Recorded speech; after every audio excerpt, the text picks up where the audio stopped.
Welcome to the future of space. I'm your host, Daniel Fox. Today we have a special guest, Anousheh Ansari. She's the CEO of XPRIZE, the world's leader in designing and operating incentive competitions to solve humanity's grand challenges. Ansari sponsored the first XPRIZE, the 10 million Ansari XPRIZE, igniting a new era for commercial spaceflight. She captured international headlines by becoming the first female private space explorer and the first astronaut of Iranian descent. Her memoir, My Dream of Stars, shares her life story of as inspiration for young women around the world. Anusha, welcome to the future space. Great to be here with you on Future of Space. First of all, huge thank you on behalf, I think, of everybody that I can think of for creating the X Prize and being such um, a leader in shaping the future of humankind and creating so much opportunities for innovation for the good of humanity. So a big thank you.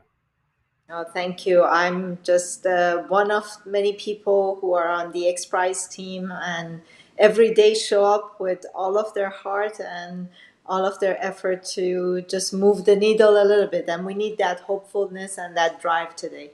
Absolutely, I agree with you. Like I always say when people go, "Thank you," I'm like, you know what? I'm just a tree standing up. There's like roots everywhere that are helping me because if it wasn't for them, I would be falling and gone forever. So absolutely, Anusha, can you give me? I mean, you've been to space, but even without going to space, what we have above our heads and where we're going represents so many things to so many people. Can you describe and tell us three words to describe space?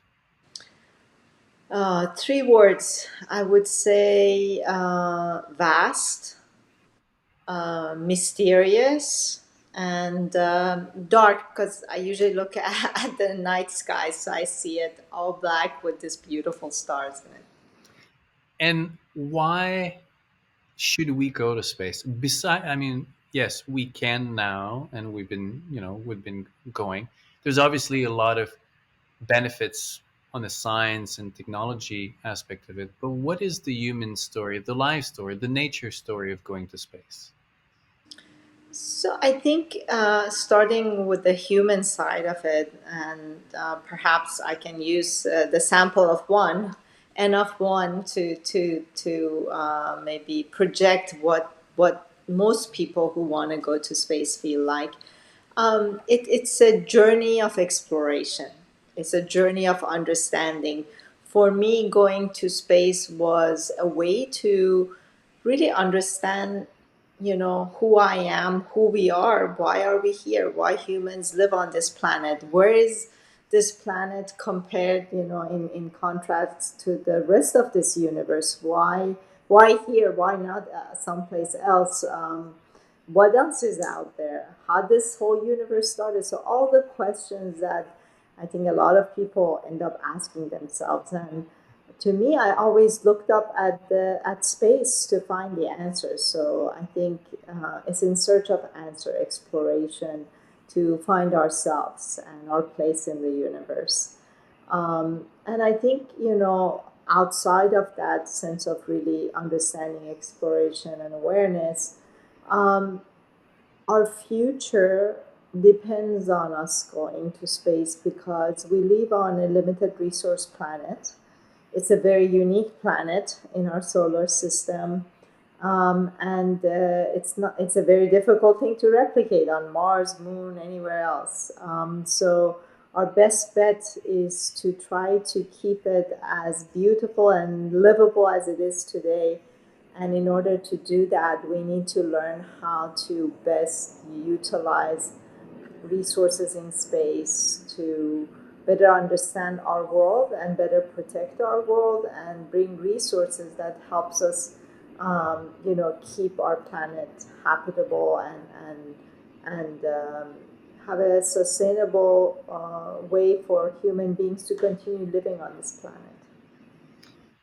I think a lot of people think that us going into outer space is abandoning Earth at the expense of Earth. But this idea of always reaching out or leaving the home's nest, I mean, is that's how life works. I mean, even if you take a pack of wolves, it will grow to a certain point, and then it gets to a stage where one couple needs to go and find new pasture for this. I mean, obviously, because not everyone can live under the same roof. The same reason that if you have children and then grandchildren and great, they can't live all under one roof. And when they leave the house, is not to abandon the house, is really at the benefit of supporting through resources and increasing the knowledge, the home and the parents that are leaving behind. um, and it's obviously, once we're able to get all the resources that we need for the planet Earth, then it's going to be much better. Whether, I mean, it's no question that mining an asteroid or the moon instead of the Amazon, it's not a debate. Um, Anush, Anusha, can you share with us the? I mean, you said that space has always been an attraction for you. Um, but tell us a little bit of the journey of your background and all the way up to the International Space Station. What was your childhood like, and the opportunities that were presented for you? Sure. So, as I mentioned, I fell in love with space and the night sky specifically at a very young age. For me, the night skies and using my imagination to go out there and be in space was a refuge from the chaos that was around me. I was born in Iran, I grew up in Iran, and I was there during the revolution, during the war, and whether it was family chaos or country chaos, there was one place I could go and find peace and quiet, and a world that I was in control of. So I would imagine going to other planets. I had read, and one of my favorite books is The Petit Prince, the Little Prince, and I wanted to, have my planet out there. Even though he was lonely, but he had his flowers that kept him company. And I just developed this fascination with going out there and discovering other lives, other places, and perhaps something that was more peaceful, more harmonious than what was surrounding me. So that's how my love of space started. It drew me to math and sciences and physics and astronomy, and wanting to study that. And later on, when I was 16, I had a chance to come to the United States. I also loved science fiction, so I read every science fiction book, watched every science fiction series on TV, and I was a big Star Trek fan. So my ideal world, as a child, I thought I'll grow up and there will be a Starfleet Academy, and I would be able to become a Starfleet officer and travel the galaxies. And um, you know, when I came to US, and as I grew older, I realized that things don't move as fast as in the movies. So not much happened since I was a child, and learning about the Apollo missions to when I was an adult and wanting to go to space. And so my path to space was very unlikely to happen through the traditional means. Became an engineer, an entrepreneur, a tech entrepreneur, and you know, for most people, when they make that type of a turn, a switch, they don't really go back or look back to their childhood dreams. But for me, I didn't leave my childhood dream behind. I carried it with me. It was with me every step of the way in my career. And I had reminders of it all around me, and eventually ended up, once we successfully, with my co-founders, sold our company, uh, I had an opportunity to try to pursue my passion, and that's how I got involved with XPRIZE Foundation, and how I was able to go to space. It was a alignment of all the stars, because at that time, Peter Diamandis, who was the founder of XPRIZE Foundation, had decided to launch a competition because he was inspired by the story of Charles Lindbergh flying to win a prize, and that's how the aviation industry started. So he wanted to do the same for space and start the whole commercial space, marketplace, and reduce the cost of access to space so everyone can go to space, do business in space. And that aligned perfectly well with my thinking and as an entrepreneur, and also the timing was perfect. So after hearing a lot of no's from the wealthiest people in the world and biggest corporations in the world, he found me and told me about the idea, and immediately I loved it. I thought that instead of paying someone up front, forming a team and having one team work on your problem, with a prize, you can have the whole world work on your problem and only pay when they actually built your solution and showed you that it works. So it was perfectly, understandable to me why you would do a prize. And as an entrepreneur, I thought it's a brilliant idea. So my family and I became the title sponsors of the first competition, which took about 10 years to be won. But along the way, changed policy, um, created a lot of excitement and awareness about possibility of people building their own rockets and going to space. And eventually a team from Mojave Scale Composite won the prize out of the 26 teams competing.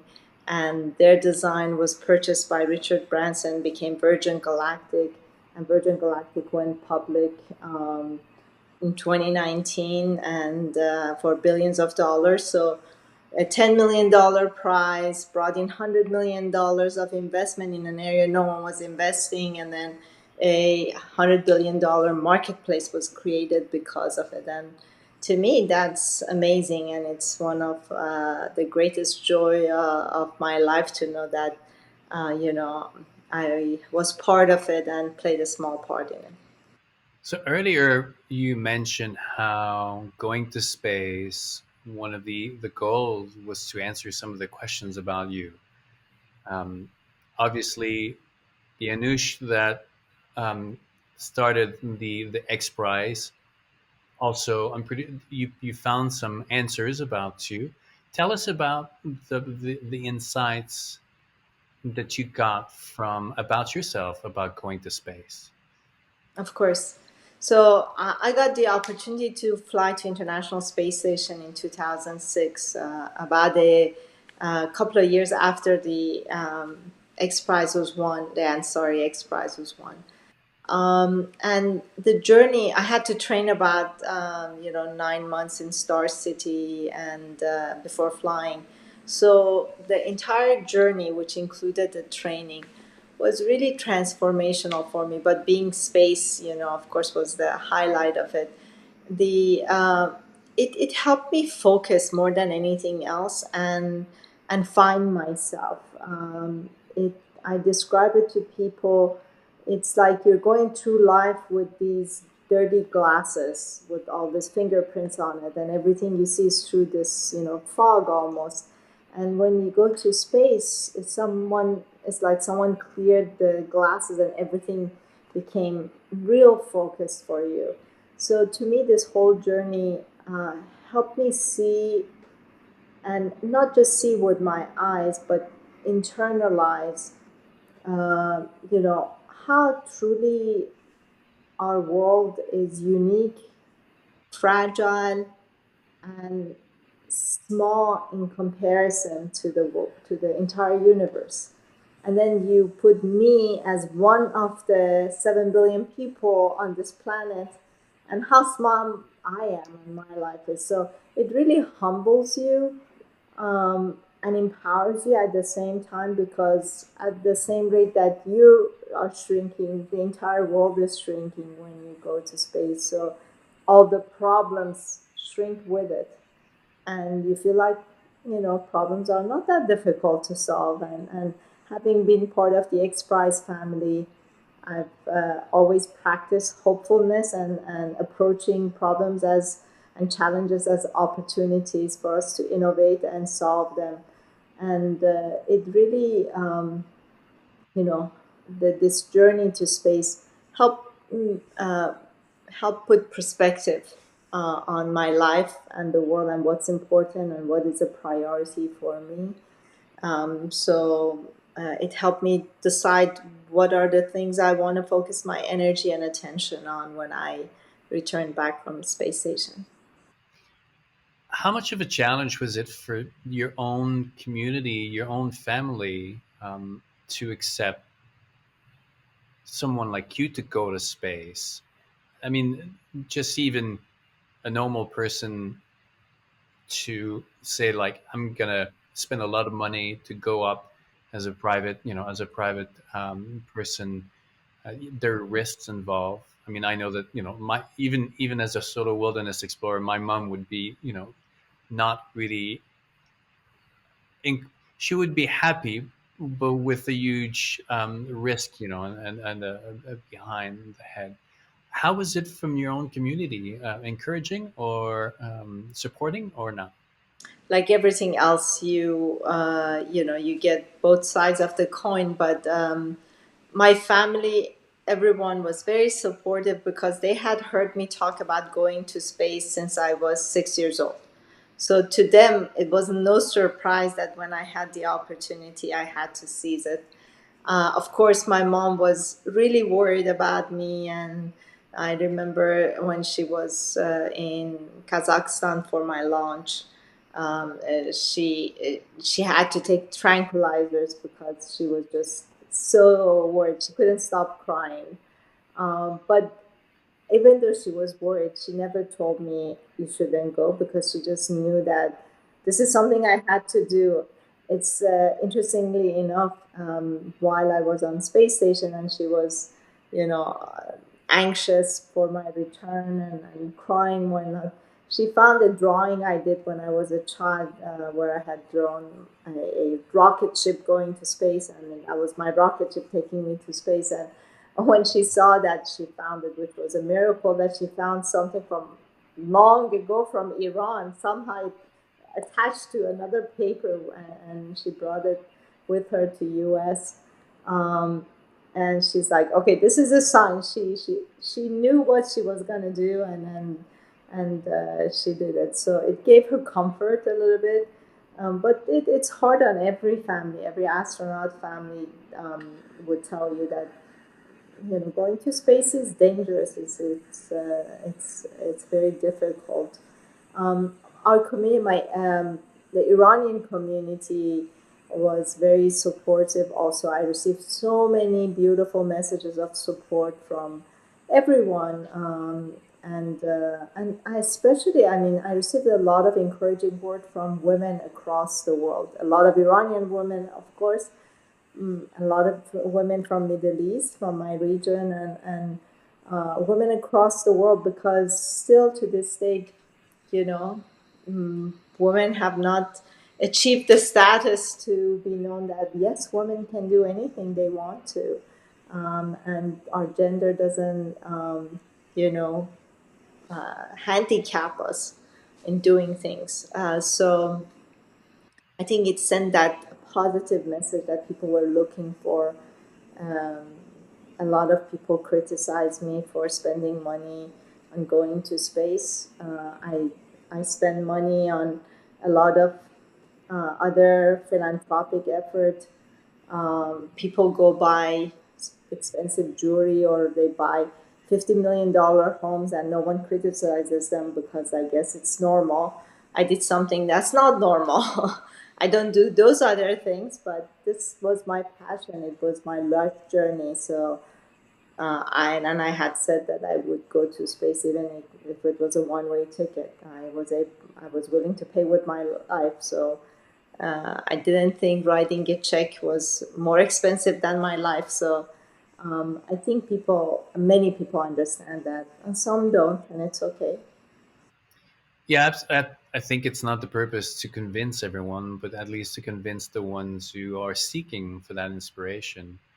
Um, you realize that when you work with children, what children end up becoming as they seek a career is not always the interest that they start with, but it's the ones along the way that help or opens door. And if you can go back and try to make the transition between their interest and the actualization of that interest as friction free as possible, so that they find themselves into a place where they really wanted to be, as opposed to, yeah, I took that because I didn't have a choice, so someone made it easier. And so it's so important to have inspirational figures that represents obviously a broad range of backgrounds and what so that people can identify into that. And it's, you earlier today, I was talking to Dr. Sign Proctor, another person who went up to space with Inspiration 4. She was telling me, and maybe you can tell me also, one of the things that surprised her the most when she was in orbit was the brightness and the light coming from the Earth. In fact, she calls it the Earth light. Was that a surprise for you also? It wasn't the brightness. It was, for me, it manifested differently. So I remember clearly when I was still in the capsule, in the Soyuz capsule, and when I saw Earth for the first time, I felt this warmth of almost this energy of life. It was alive, and perhaps it's because the background is so dark that when you see this amazing, colorful, rotating ball suspended in this blackness, it feels alive to you. But it was this warmth and energy of life that I felt from it. And I was in the capsule, so I knew I cannot feel heat. So it wasn't that I was feeling heat, but it was just the sense of warmth and energy that I felt, and it's absolutely beautiful. So, as you're orbiting, and as the sun and the Earth is going around the sun, and you're orbiting the Earth, you basically see a sunrise and a sunset every 90 minutes, and when the sun is sort of shining on Earth, you can see it, and then as it starts moving away, and we experience it as night, it becomes dark, it disappears. So you can see a halo, like a brown halo of it. But it's the most amazing, beautiful scenery that you can ever imagine. I can only imagine, and I cannot wait to experience it. And that it's really the exercise of traveling or going to other places, and to create perspective and context. Obviously, if you were born in a village and you go up in the mountain and you look back, now you see your village in context with the surrounding. You can feel the geography of your location. When you get into a plane and you start to look down, well, you see the perspective from above, and it's a total different understanding of life. So just stepping out into orbit, or even going to the moon or going to space, and understanding the context and the perspective of the planet within the blackness of the universe, really creates a different shift, a cognitive shift, um, and your relationship with the planet. Because it's really hard when you're on the ground to really grasp the physicality or the reality of the scarcity of life in the universe, because it's like the whole, when the fish that swim in the water, they don't really understand the water around them, but it's only when you jump out of the water you get to experience it. Going to space, the more people will experience that physical moment will obviously change their lives and make and the more people, the more ambassadors to this story of preciousness and stewards to the planet that we must be. I truly believe that it is such a, as I said, transformational experience that it shifts the way you view the world. And I've said, ever since I came back from space, I've said that we need to send world leaders, policymakers to space because they would differently make different decisions once they see our world and our planet. Because all these things that are abstract talks and ideas and concepts to them, it becomes real when you're in space. When you see that very, very, very thin blue line around our planet, which is our atmosphere, and is the only reason we're all alive. That's the only reason we're alive here, and we, there are no humans on Mars or on the moon. It's a very important realization and acknowledgement, and then you understand that we can't just mess around with this, and there's nothing like it around. You look and you see this vast empty blackness around our planet, and you're like, we better take care of it for a long, long time. Absolutely. There is I spend a lot of time in the environment community, obviously for the relationship that I have with nature and the outdoor community. There's a narrative that is pretty predominant that for me has almost led me to seek or wanting to change the narrative that the human species is almost like a cancer on the planet. It's we're how there's a lot of guilt, that there's a lot of shame into what we do. You spent a lot of time with innovative people, get to see I think the best of humanity. What would be the overall um, your idea of the human species? Is life just really a complicated um, reality? We need to break the eggs. We have life inherently wants to push the boundaries, and the only difference between an innovation and a mistake is really the hindsight. But the path to that is usually the same. Would you say that the human species is worse than nature, or that's just the nature of evolution? It's a very interesting question. I I believe that everything has to be balanced. There's no pure good or pure bad. Everything has to reach an equilibrium point and balance. Fortunately for nature, nature is much stronger than human beings. So if we want to fight against nature, we're going to lose. I have no doubt, because our planet will be here. We may not live on it, but our planet will not go anywhere. We can't, you know, destroy the planet altogether. We will destroy the parts of the planet that is important to us to be alive. So I think we will lose that battle. But in terms of just human nature, I would say, I think we have both good and bad in us. We One thing that has happened, and I don't, maybe it's part of our psyche. It's our old brain. It's our lizard brain that drive us to the point that we're never satisfied. So we want more and more and more. It's like more is better, and this hunger, this thirst for more, is what makes us unhappy. Just forget about the environment, makes us unhappy, and then it causes stress and destruction around us in our society, in our nature, in our environment.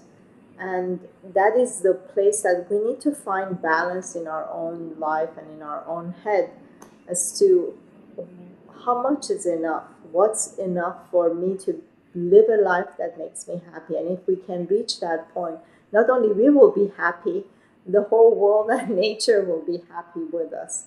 And that is humanity's biggest challenge, I think, to find the balance where they will be happy and not associate more with happiness. Even though time after time it's proven to each individual that more doesn't give you happiness, and the studies have been done on it, still we have not learned how to practice it. And I think that would be the ultimate win for humanity to get to that point. I think that personally, the human species is still a very young species in terms of evolution, and we're like the arrogant teenager who believes the world is black and white and needs to surround himself with material. And as we get older, we start to realize that the richness of life is not necessarily in the possessions, but more into relationships, and also after experiencing pain and suffering and humility and empathy. Those are all the things that comes with time, and unfortunately going through transformation and hardships is what defines how we move forward. um, I think that we often talk about the metaphor of the butterfly.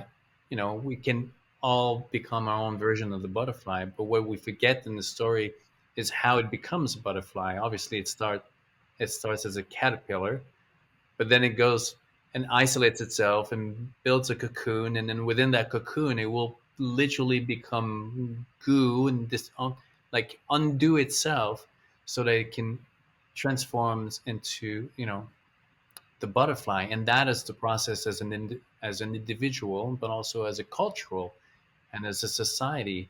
That that process of transformation is always painful, because we have to reassess how we choose to move forward. We have to look at our values, look at our mistakes, not necessarily blame the past, because I think that the past is always trying to do what is right, and sometimes it works and sometimes it doesn't work. And whatever we do today would also create unintended consequences that we didn't see.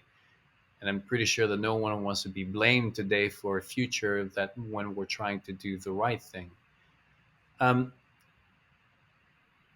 what is so Inzari, the X Prize is really involved, and it's trying to do with climate change and space, obviously. What other area of innovation is it involved into? Is it involved in biotech and some other groundbreaking mobility? Sure. Just also maybe carrying from your past question, our vision of the XPRIZE vision is to build a hopeful, abundant future for all. And when we talk about abundance, the reason we talk about abundance is that today people live, and their actions is it comes from a place of scarcity. And when you feel that things are scarce, then you want to grab more. And if there is a world of abundance, and since I love Star Trek, I call it the Star Trek world, where you have a replicator, anything you want, it's there. You just can create it and then recycle it, hopefully. So if you know you can have anything, then you're not constantly in fight to have more. And we want to create that opportunity, that world of abundance for everyone. And for us, our focus is in five areas, in 7 areas, in 7 domains we look at to build this world of abundance. One is in climate and energy. We look at all the things needed to create a future of abundant energy and a sustainable climate for human beings. The other one is biodiversity and conservation. Education and society is the third one. Health is another important domain work that we do. Food waste water is another one.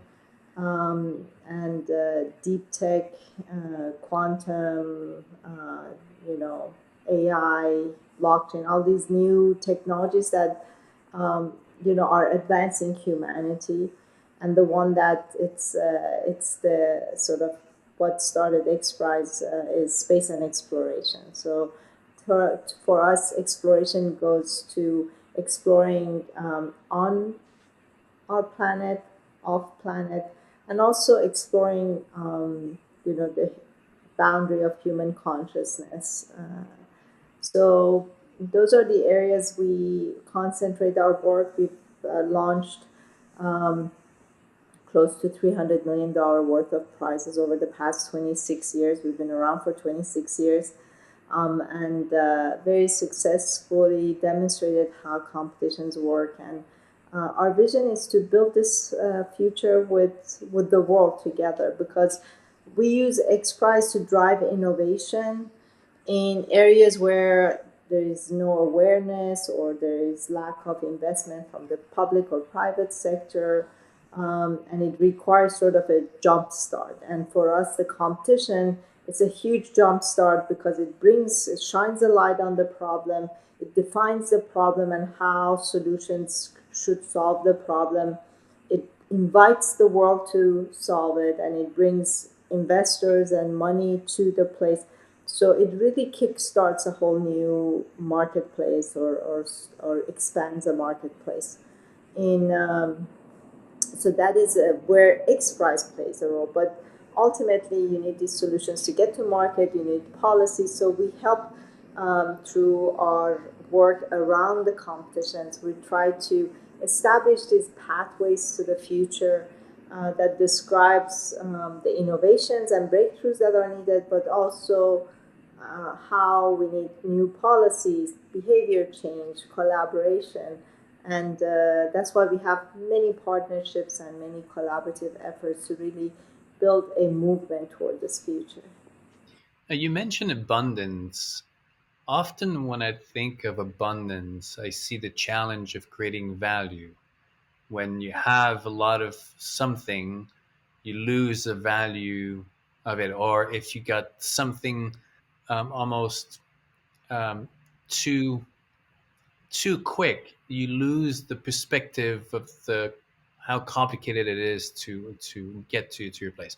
We see that with food. People don't understand, have forgotten the how the process the food gets to their plate because now it's so convenient everywhere.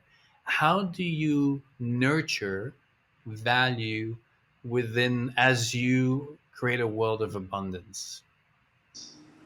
It's a great question. So, as I was describing it to us, abundance doesn't mean a lot of something.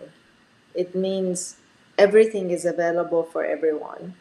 And when you do that, then you also need to answer the question, well, there is not enough of everything in this world for everyone.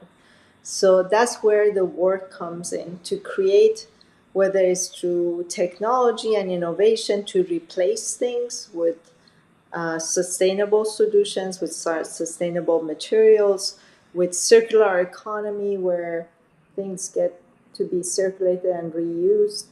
And the biggest problem we have in this world is inequity, where access to a lot of things is not there. So you can argue today some people have a world of abundance, but many people don't. So our goal is to really make sure everything that we're talking about, and we help the innovative solutions that we help come to market, that it is affordable and accessible to all. And I think that almost is embedded in this creation of world of abundance. And when we design our competitions, when we talk to our community, when we try to define what type of solutions we're looking for in a competition, the elements of pricing, accessibility, and sustainability are core. They're just non-negotiable. They're first, and then the innovation comes second. Because if we innovate in a way that is not sustainable, affordable, and accessible, then we actually are moving away from our target. So we definitely incorporate that into everything we try to create or innovate. I think it's one of the um, aspects of the past, I would say 15 to 20 years, has been missing in the story of how to move forward in the future is that growth is an inherent reality of life. Everything grows. I mean, whether it's our cells or the planet has an arc, it lives, even the universe. And we cannot tell people that we have to stop growing. I think what we have to tell people is that there are different models of growth, and obviously there's the Japanese Yutori model of growth. Elizabeth Raworth with her donut economic model and this circular economic model, but we have to figure out this. It's almost like a little constantly negotiating certain. You have pillars that are priorities that are important, and you rise them up. Pretty much at the same time, as opposed to just this linear kind of growth at the expense of everything, where you might go really fast, but it's at the expense of too many other, I guess, losers. But being able to grow and rising a lot of all the, I guess, the family together is what's important, because growth is, you're never going to be able to stop growth, and as we go to space it's even at a different level of growth. True, true, true. The and I think to me, growth represents movement, and anything that is alive needs to move, and I think growth doesn't mean just increasing something linearly or exponentially. It also means moving in different direction. You can move laterally. So, in terms of humanity, we're growing. Our population is growing. Our understanding of the world is growing. Information is growing. Everything's growing, and sometimes faster than we can even understand it or comprehend it or incorporate it. But it's important for us to be able to, again, find sustainable ways to grow. One of our current competitions, for example, is Feed the Next Billion, because we know our population is growing. The Fortunately, the wealth of a lot of people is growing, so the need for protein is growing for people who eat protein, and the way we supply protein is not sustainable. It's not good for our planet. It's not humane for the animals. So this competition is basically focused on creating alternatives through growing meat from stem cell, for example, and cell agriculture, or plant-based, even if it doesn't have to be an animal cell. So to create something that would replace it, would look, taste, cook like a fillet of fish or a breast of chicken, and satisfy all the needs, but without the environmental consequences. So there are ways for us to grow and be sustainable at the same time through innovation. Does the XPRIZE so the XPRIZE offers opportunities, competition for people that are ready to get into the experience, innovation aspect. When it comes to education and the younger people, what is XPRIZE actions right now towards the younger generation and education? Um, Education, learning in general, I think it's and we combine that with what we call future of work as well. It's a very interesting area, and I think an area where not a lot of people, I mean, in general, everyone talks about education and, you know, virtual education, digital education, and all that, and that's great. That's now, it's happening now. But I think the conversation that needs to take place is, at the rate things are changing, at the rate our information is changing, knowledge is changing, uh, it's not sustainable for us to utilize our traditional method of teaching, going to college for 4 years to learn something that by the time you graduate is probably not useful to you at all. So I think there's a fundamental shift that has to happen in the way we learn. I think as human beings, we need to end up in a sort of a continuous learning cycle, because if I don't continue reading and updating my knowledge base, I'll be so out of date within just less than a year, a few months. And I think the vastness of the information we have has also increased. So it becomes difficult. So combination of artificial intelligence and computing helping us with knowledge, our knowledge, and access to knowledge and gaining knowledge is one big part of it. At the same time, as our population grows and automation and all these new technologies change the way we live and replaces a lot of jobs. And I'm not just talking about truck drivers because we have autonomous trucks. I'm talking about high skilled jobs, radiologists, doctors. We need to think about, today we define ourselves pretty much with our work and what we do. When you meet someone new, the first thing you ask them, so what do you do? So that's how a relationship starts. And I think things will be different in the future. People may not have full time jobs, people may not have permanent jobs, people may not have a career like that. So our society will transform completely. So our thinking about work and job and our relationship to it and the relationship to the society has to shift. And I don't think any government or policymaker is talking about these issues. And these are not something that you flip a switch and things are okay. We need to start having conversations now about what happens when we have a lot of machines that will do things that people don't want to do. How do we address that? How do we, and that has been accelerated because of COVID and the fact that people are getting to a point that some of them, they don't want to work in full time jobs, and there's a shortage, and people are automating faster than ever. So that rate of getting to the place I was describing is accelerating. So some of these things have to take place, and that's some of the area that the XPRIZE is looking into and working on. There's so many great things happening, and I know that there's some real challenges that we have to address. Obviously, the war is one of them. But I've always found that the humanity rises in those moments. Some of the best of humanity comes in sometimes in the worst of times.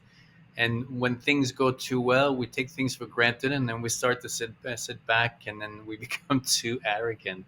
So we have population, we have organizations like yours that are creating opportunities, and we have more incredible minds that are coming together to find solution. And I think it's just this exponential growth of innovation and knowledge that's just going to create and shape a future that is going to be not without challenges, but I think truly inspiring and fascinating. Now, I want to be mindful of your time, Anusha. If people want to learn more about all the various places that they can apply or learn more about XPRIZE, I guess they go on the website, correct? Yes, that's the best place. XPRIZE, XPRIZE.org. And you can explore what are some of our active competitions. Sign up for our newsletter so we can tell you what's happening. You can follow us on all the social media. But more importantly, sign up so if you want to solve any of our problems when there's a new competition launch, you will be the first to know, and then you can form your team and actually take an active role in building that future of abundance for all. This is how competition should be done. Competition deserves a place, and obviously, this is the good thing about a competition. And your book is on sale pretty much everywhere you can find book. So we'll put the links, all the links that people need. We'll put them in the description and the post. There's no excuses for people to come and find out more about XPRIZE. Anusha, it was such a pleasure. Thank you so much for taking the time and for sharing your history, your story, and all the great work that you do. Thank you. Thank you, Daniel. Thank you for having me, and I enjoyed the conversation. Just the only thing missing is a glass of wine, but we'll make sure Exactly. the Next time. next time there's a glass of wine on the table. Sounds good. We'll do it in person next time. Absolutely. All right. Thank you so much. Thank you. Bye.